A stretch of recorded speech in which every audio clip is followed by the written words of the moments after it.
नमस्कार विद्यार्थ्यांनो, standard size अनुसार नटसह स्टड तयार करा या विषयावर आपले स्वागत आहे। या प्रात्यक्षिकाच्या शेवटी तुम्ही हे जाणून घेऊ शकाल, डाय वापरून बाह्य थ्रेड तयार करण्यासाठी ब्लँक साइज कट करा, टॅप वापरून अंतर्गत थ्रेड तयार करण्यासाठी छिद्रातून ड्रिल करा। मटेरियल्स आणि equipment: threading die, die stock व हँडल, कटिंग ऑइल व लुब्रिकेंट, थ्रेड गेज, वाइस व clamping device, deburring tool. Process: die stock मध्ये डाय ठेवा आणि डाय स्टॉकच्या पायरीच्या विरुद्ध डायची धार ठेवा।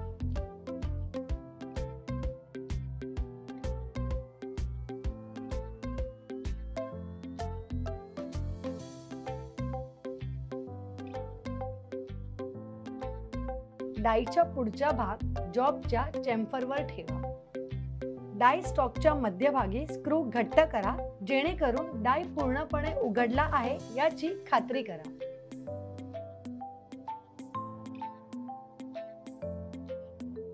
डाय सुरू करा आणि बॉल सेंटर लाइन पर्यंत स्क्वेअर करा।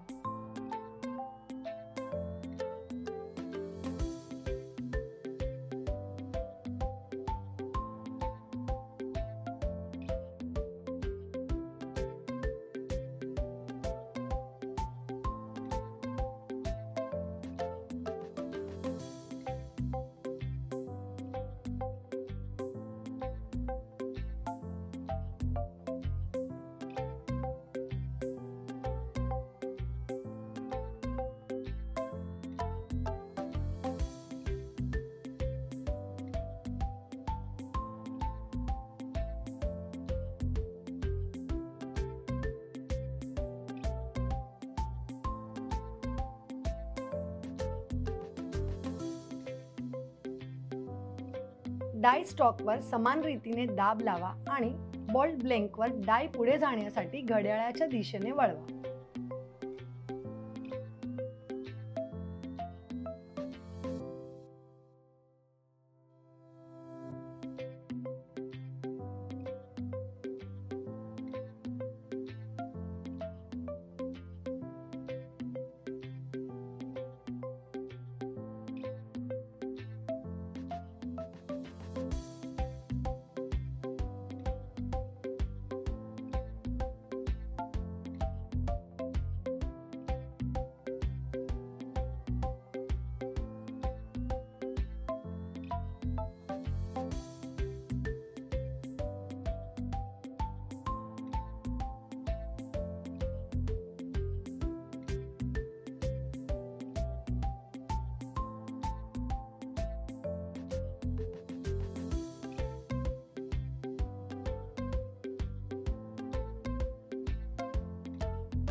या व्हिडिओमध्ये आपण डाय वापरून बाह्य थ्रेड कापण्यासाठी ब्लँक साइज कसा कट करायचा आणि टॅप वापरून अंतर्गत थ्रेड कसे बनवायचे हे शिकलो। मला आशा आहे की तुम्हाला या सर्व संकल्पना आणि प्रात्यक्षिक समजले असतील। आमच्या पुढील व्हिडिओमध्ये आम्ही तुमच्यासाठी आणखीन एक अद्भुत संकल्पना घेऊन येणार आहोत। तोपर्यंत काळजी घ्या।